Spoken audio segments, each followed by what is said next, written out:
Kalbe Farma bekerja sama dengan radio kesayangan Anda mempersembahkan serial sandiwara radio Saur Sepuh dalam kisah Air Mata di Madangkara.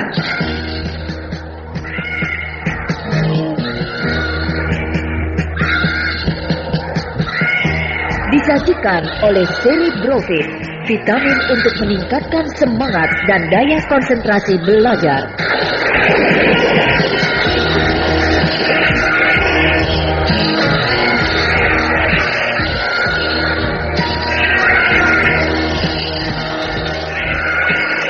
Air Mata di Madangkara diproduksi oleh Harapana Record.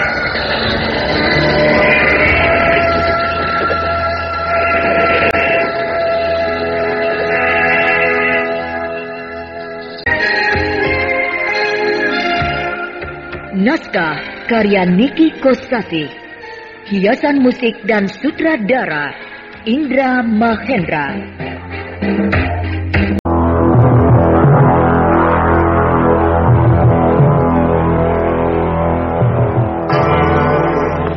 Hei botak, masih ingat sama aku? Masih? Kau gadis yang kasar dan binal yang berjudi di desa Dumadak. Ternyata ingatan kau masih baik.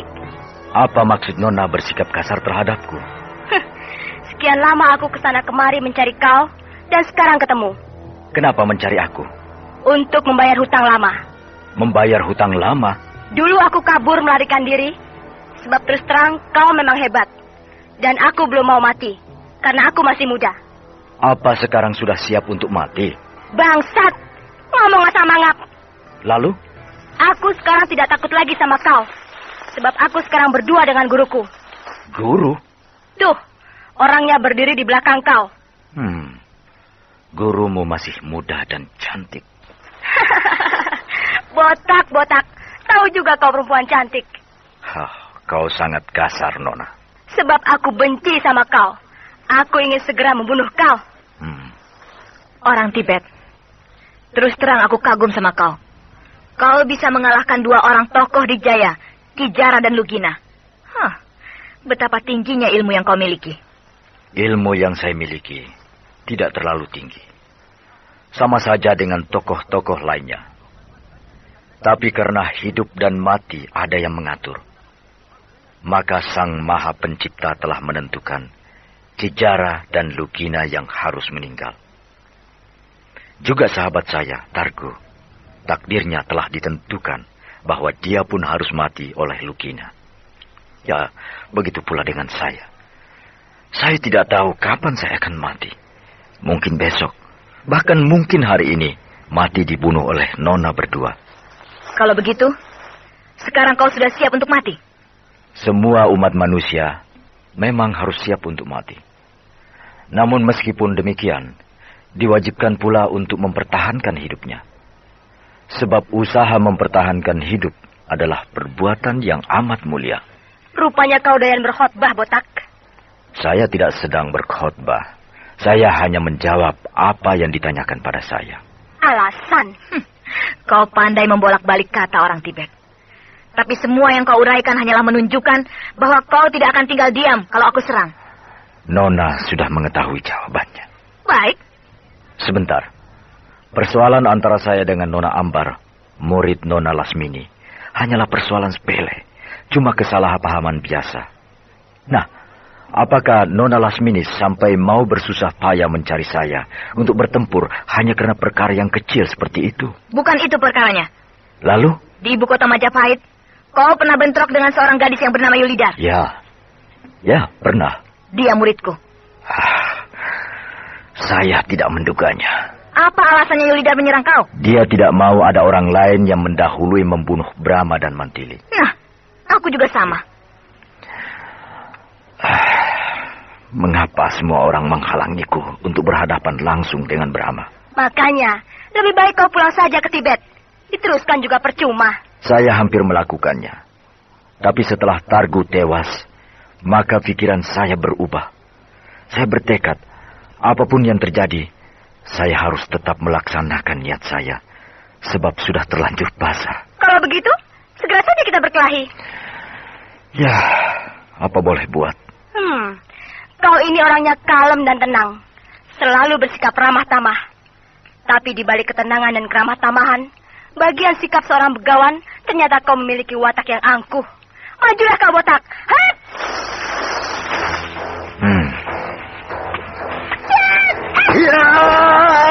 Ambar menyerang dengan ganas.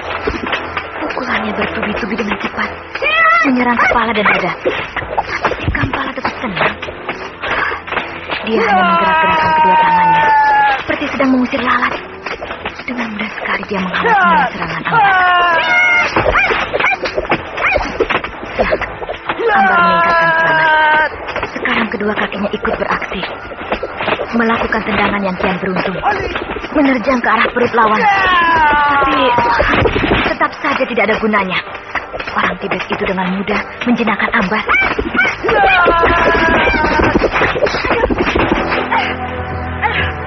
Perutku. Bangsat. Perutku ditonjok keras banget. Sampai mual. Kau lengah, Ambar. Kau terlalu bernafsu menyerang terus. Lupa pada pertahanan. Akibatnya perutmu kena sodok. Untung sodokan itu tidak dengan sepenuh tenaga. Kalau tidak, isi perutmu bisa ambrol. Hei, manusia botak dari Tibet. Kau memang hebat. Tapi aku ingin tahu, apakah kau memang benar-benar hebat? Tahanlah jurus kembang seribu. Hat! Hat! Kena pukul sekali, si Ambar jadi murka. Dia mau menyerang Kampala dengan bunga anggrek. Langsung dengan jurus kembang seribu. Mampus kau, botak! Ambar melontarkan bunga anggrek. Kampala diberondong berpuluh-puluh bunga anggrek. Tapi dia tetap tenang, tidak bergeming sedikit pun. Balik! Balik kembali? Bunga-bunga anggrekku berbalik arah kembali padaku. Dia bisa melakukan pukulan balik. Celaka. Ambar bisa mati digempur oleh bunga anggreknya sendiri. Aku harus menolong dia, memotong serangan.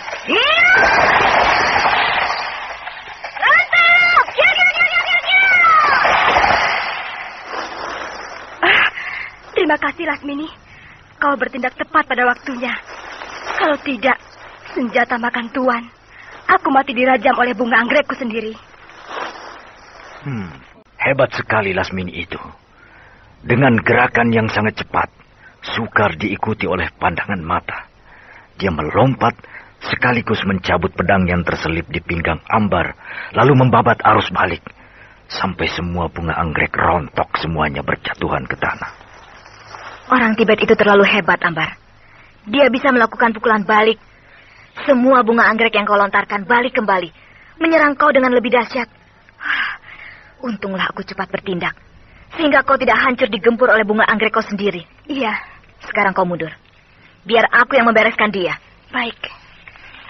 Kampala, melihat caranya kau bertarung, nampak jelas kau memiliki tingkat kepandaian yang tinggi. Dan aku yakin, kau punya ilmu yang lebih tinggi dari Ajian Waringin Sungsang. Sebab kau mampu membunuh Kijara. Baik. Sekarang, apakah kau bisa tahan terhadap Ajian Serat Jiwa?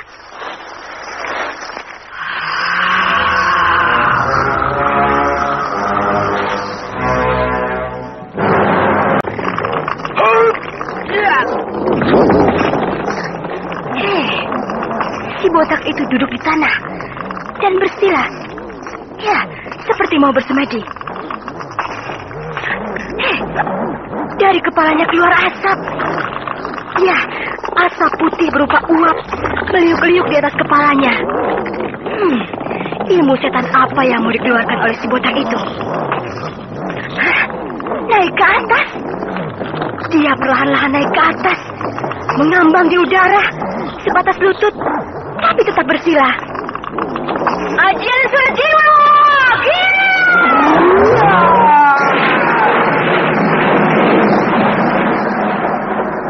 Gila, dia bisa meluncur dengan cepat seperti panah, tetap dalam sikap duduk bersila. Sinting, digempur pakai Ajian Serat Jiwa tidak apa-apa. Dia cuma turun sedikit sampai ke tanah dan tetap duduk bersila bersemedi. Baik, sekarang aku gempur pakai ilmu lampah lumpuh.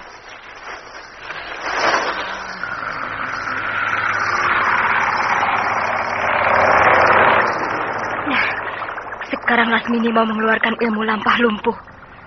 Tapi si botak itu tetap duduk di tanah, bersila.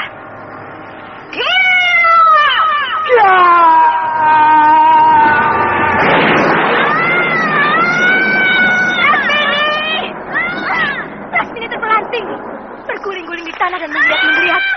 Manusia botak jahanam! Ku bunuh kau, Lasmini! Aku bunuh kau! Ku bunuh!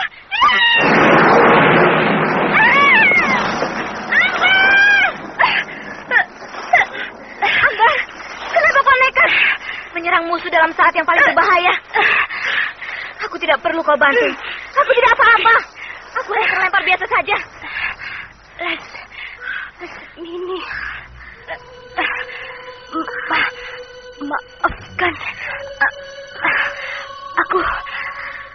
Aku bukan murid yang baik.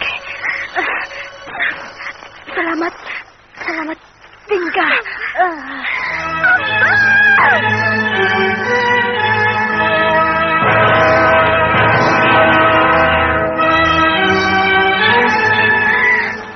Manusia Tibet, kau jahanam, kau membunuh muridku. Maaf Nona Lasmini. Sama sekali saya tidak berniat membunuh muridmu.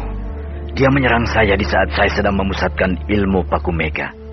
Saya tidak bisa mencegahnya, sebab ilmu itu akan bergerak sendiri bila ada serangan. Jadi di luar kemampuan saya. Apapun yang kau katakan, pada kenyataannya Ambar sudah mati, binasa oleh kau. Maka kau harus menebus kematian Ambar.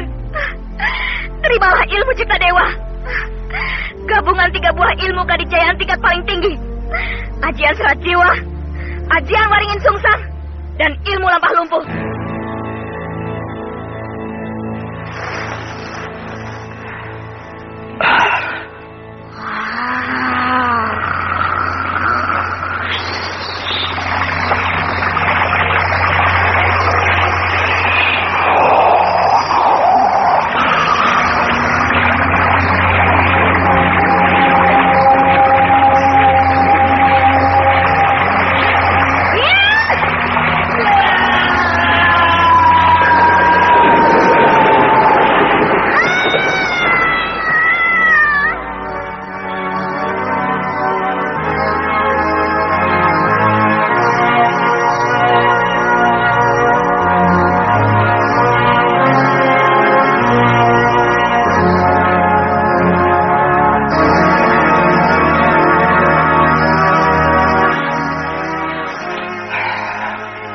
Lasmini terpental dan terkapar di tanah.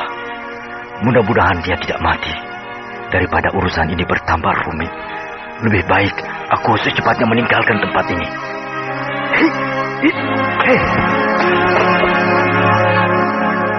Siapa itu?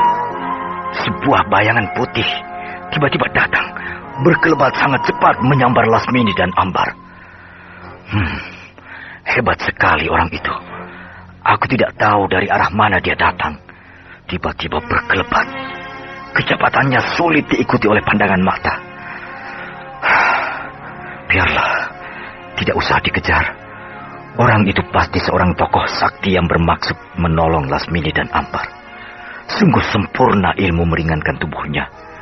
Sambil menggendong 2 orang wanita, dia bisa bergerak laksana kilat. Aku tidak menduga bahwa di negeri ini banyak sekali orang-orang yang memiliki ilmu yang tinggi.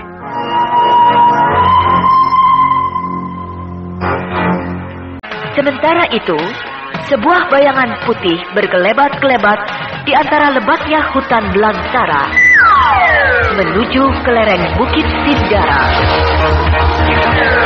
Bayangan putih itu ternyata seorang laki-laki tua memakai jubah putih yang menggendong 2 orang wanita yang dipanggul di atas pundaknya.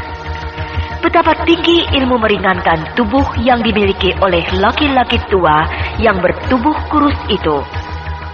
Sambil membawa beban yang berat, sanggup berlari sedemikian cepatnya, meluncur dan melesat bagaikan sebatang anak panah yang lepas dari busur.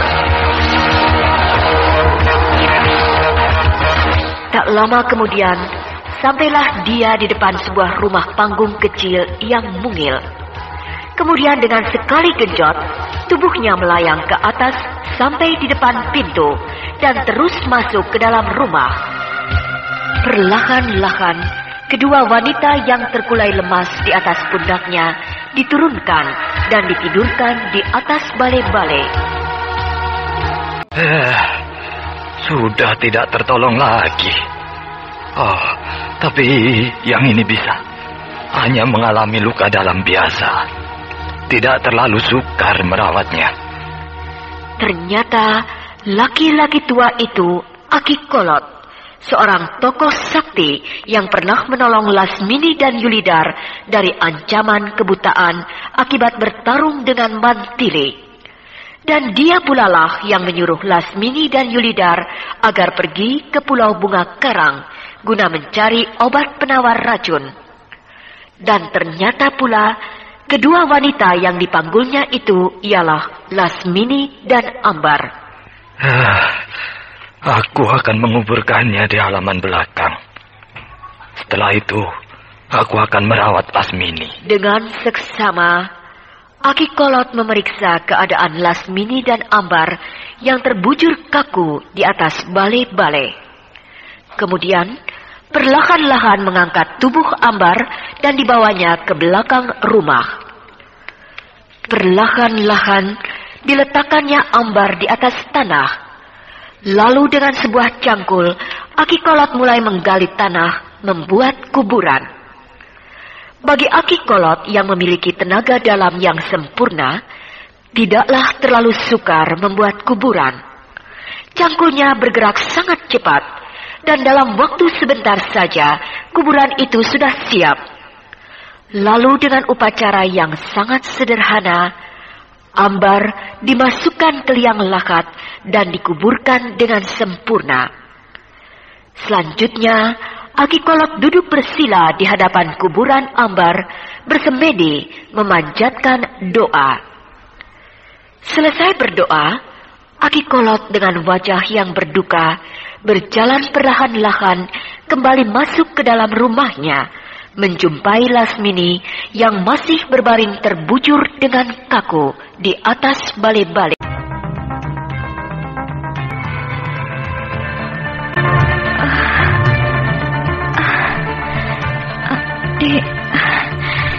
Di mana aku ini? Kau berada di rumahku, Lasmini. Aki. Aki Kolot. Mengapa saya ada di sini? Dan mana si Kampala? Manusia gila dari Tibet itu. Dia harus dibinasakan. Tenanglah. Kau masih lemah. Kau harus mengembalikan dulu kekuatan dirimu. Apakah aku terluka dalam, Aki? Parah? Sehingga berbaring di sini. Dan badanku terasa lemah sekali.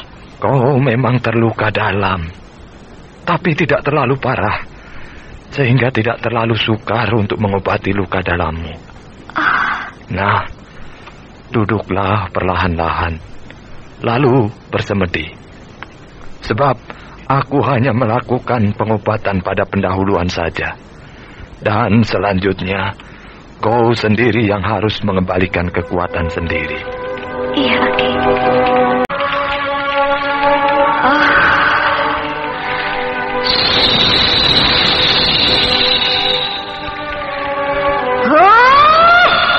Iya. Iya. Iya. Iya, bagus. Berkat seringnya kau melakukan semedi, maka hanya dalam waktu 1 hari saja kau sudah bisa mengembalikan kekuatan tubuhmu, Lasmini. Iya, saya sudah merasa segar. Hanya tinggal melemaskan otot-otot saja. Karena terlalu lama tergeletak di tempat tidur. Iya. Betapa tingginya kesaktian si Kampala itu, orang Tibet itu, sehingga bisa menghancurkan ilmu andalan saya, ilmu cipta dewa. Iya, dan hanya Brahma yang bisa menandingi dia. Bukan sebaliknya, Aki. Maksudmu? Ilmu andalan Brahma hanya ilmu lampah lumpuh. Sedangkan saya Lebih dari itu. Karena saya memiliki ilmu cipta dewa yang merupakan gabungan dari ajian serat jiwa, ajian waringin sungsang, dan ilmu lampah lumpuh. Nah, berarti ilmu cipta dewa lebih hebat dari ilmu lampah lumpuh. Tapi pada kenyataannya, saya roboh. Jadi apalagi Brahma, tentu bukan hanya roboh, tapi bisa tewas oleh Kampala. Kau ini salah kaprah, Lasmini. Salah kaprah?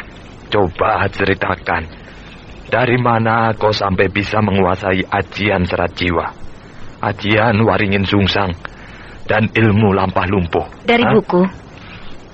Buku apa? Dan siapa yang menulisnya? Buku ilmu cipta dewa, tulisan guru saya, Nenek Lawu. Berapa lama sampai kau bisa menguasai keseluruhannya? 3 tahun. Nah, mentah. Mentah? Iya. Untuk bisa menguasai ajian serat jiwa, 1 tingkat saja dibutuhkan waktu 2 tahun. Karena semuanya ada 10 tingkat. Maka waktu yang dibutuhkan untuk menguasai ajian serat jiwa keseluruhannya ialah 20 tahun. 20 tahun? Lalu, untuk bisa menguasai ajian waringin sungsang, paling sedikit dibutuhkan waktu 10 tahun. Lama sekali. Jadi, untuk bisa menguasai 2 ilmu saja, yaitu ajian serat jiwa dan ajian waringin sungsang, dibutuhkan waktu 30 tahun. Sedang kau cuma 3 tahun. Nah, bisa dibayangkan betapa mentahnya ajian serat jiwa dan ajian waringin sungsang yang kau pelajari, dan sangat dangkal. Lalu, untuk bisa menguasai ilmu lampah lumpuh, harus berpuasa selama 40 hari 40 malam, tanpa makan dan tanpa minum. Nah, ketika kau mempelajari ilmu lampah lumpuh, apakah kau juga melakukan puasa? Tidak, Aki. Saya tidak melakukan puasa sama sekali. Nah, bagaimana kau akan sempurna menguasai ilmu lampah lumpuh kalau segala persyaratannya tidak kau penuhi? Iya. Lantas, disusul lagi dengan pekerjaan menggabungkan ketiga buah ilmu kedikjayaan tersebut. Iya. Dalam waktu yang singkat. Wah, alangkah dangkalnya. Terlalu gegabah.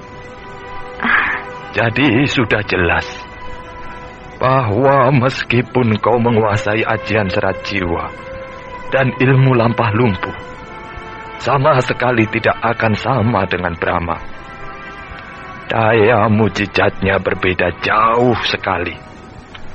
Sebab Brahma sangat sempurna, sedangkan kau jauh dari sempurna, karena kau mengambil jalan pintas. Kalau begitu, guru saya, Nenek Lawu, menulis buku ilmu cipta dewa tanpa terlebih dulu melakukan penelitian yang seksama terhadap ajian serat jiwa, ajian waringin sungsang, dan ilmu lampah lumpuh, sehingga terlalu singkat, dangkal, dan mentah. Ya, mungkin saja gurumu itu mengetahui ajian serat jiwa, ajian waringin sungsang, dan ilmu lampah lumpuh dari orang lain, atau dengar-dengar biasa saja, sehingga tidak sempurna. Iya, tapi yang saya sesalkan, kenapa sampai berani menulis buku itu sebelum yakin dan sempurna? Akibatnya kan menyesatkan saya. Apakah kau mempelajari ilmu cipta dewa karena disuruh oleh gurumu itu? Hah? Disodorkan buku dan disuruh mempelajarinya? Tidak. Tidak? Sampai meninggalnya, Nenek Lawu tidak pernah menyuruh saya untuk mempelajari ilmu cipta dewa. Hanya karena ketika saya membongkar rumah padepokan, saya menemukan buku itu. Lalu, saya pelajari. Itu bukan berarti gurumu yang salah. Sebab sekalipun tidak pernah menyuruhmu untuk mempelajarinya. Dan buku itu disimpannya terus sampai dia meninggal. Berarti dia tahu benar bahwa itu tidak sempurna sama sekali. dan belum siap untuk dipelajari. Jadi, kau yang lancang, kau yang gegabah mempelajari sebuah buku sebelum diuji kesempurnaannya. Iya, saya terlalu gegabah. Yang paling salah aku lihat, ajian serat jiwa dan ilmu lampah lumpuh yang kau pergunakan bersifat menyerang. Padahal sebenarnya kedua ilmu itu sifatnya bertahan. Bisakah saya memperbaiki kesalahan saya itu? Untuk mempelajari ajian serat jiwa sangat mudah. Sebab buku ajian serat jiwa banyak dan tersebar di mana-mana. Sehingga kau bisa mempelajarinya dengan sempurna. Asal kau mau bersabar selama 20 tahun. Juga untuk bisa menguasai ilmu lampah lumpuh sangat mudah. Asalkan kau mau berpuasa tanpa makan dan tanpa minum selama 40 hari. Nah, apakah kau sanggup? Rasanya terlalu lama. Bisa-bisa saya sudah jadi nenek-nenek baru bisa menguasainya dengan sempurna. Kalau begitu, kau harus mempelajari sebuah ilmu yang sebanding dengan ajian serat jiwa. Kalau bisa, tapi ilmu apa namanya, Aki? Apakah Aki punya ilmu yang lebih dahsyat dari ajian serat jiwa dan ilmu lampah lumpuh? Tidak. Tidak. Semua ilmu kedikjayaan yang aku miliki, tidak ada yang bisa menyamai kehebatan ilmu kedikjayaan yang dimiliki oleh Brahma. Kau sendiri yang harus mencarinya, seperti juga Brahma, yang selalu mencari dan mencari, belajar dan belajar, tanpa mengenal lelah dan putus asa. Iya, Aki.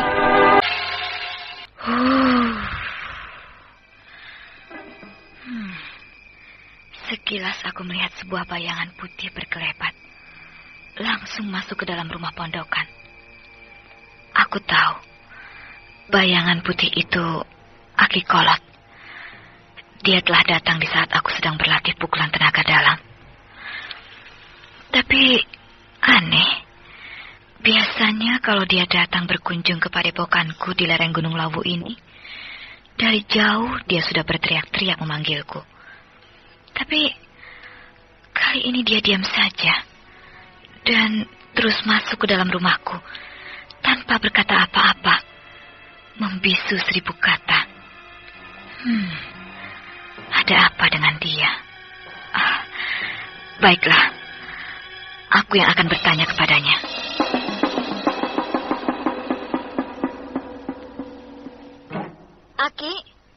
Aki Kolot. Aki, ada apa? Kenapa kau datang tidak memanggilku seperti biasanya? Bahkan langsung masuk ke dalam rumahku, serta menutup pintu? Ada apa, Aki? Air mata. Aki, kenapa Aki menangis? Apa yang telah terjadi? Sekian tahun aku kenal Aki. Tidak pernah melihat Aki mengeluarkan air mata. Tapi sekarang,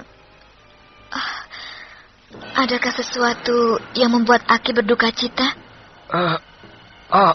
Brahma meninggal. Apa? Brahma meninggal? Tidak!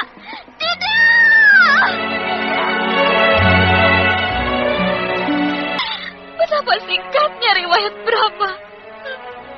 Tidak singkat, Lasmini. Brahma sudah tua. Sudah banyak yang dia perbuat di dalam hidupnya.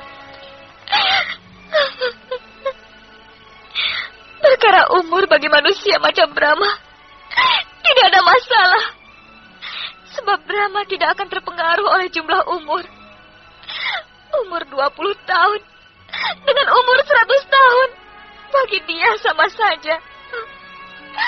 Tetap Brahma yang selalu siap berbuat apa saja, Aki.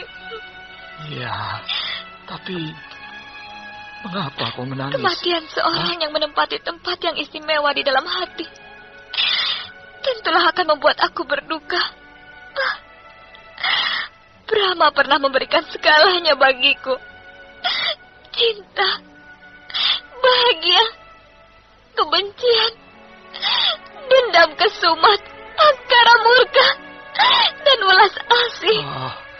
Mungkinkah juga kekecewaan? Iya, memang aku kecewa. Karena aku tidak sempat bertarung dengan dia untuk membuktikan siapa yang nomor 1 di dalam rimba persilatan ini. Lalu, Aki sendiri, kenapa menangis? Aku kehilangan seorang yang selama ini menjadi pedoman dalam hidupku. Lantas, mereka sendiri? Maksudmu? Keluarga besar Brahma. Seperti Harnum, Pramita, Mantili, Gotawa, Bentar, Wanapati, dan Paksi. Mereka sangat tabah. Nampak wajar, tidak berlebihan. Benarkah? Iya, tidak ada tangis yang menjerit-jerit. Tak ada lolong yang meratap-ratap dan mengiba-iba. Yang ada hanyalah sedu-sedan yang wajar. Apakah itu merupakan suatu pagelaran daripada orang-orang yang sudah mengerti arti makna kehidupan? Aku rasa iya. Brahma berhasil menanamkan kematangan jiwa terhadap keluarganya. Di mana semuanya sadar bahwa ada atau tiada adalah sama. Bencana dan keberuntungan adalah sama. Bukan main. Aku kagum pada mereka. Nah, bagaimana dengan kau sendiri? Kau menggembleng diri, meningkatkan semua ilmu yang kau miliki untuk satu tujuan, yakni ingin merobohkan Brahma. Dan kini orangnya sudah mati. Iya, aku kecewa. Tidak bisa menunjukkan diriku sebagai tokoh nomor 1 karena tidak sempat bertarung dengan Brahma. Selanjutnya, aku akan membangkitkan kembali perguruan anggrek Jingga di padepokan lereng Gunung Lawu ini.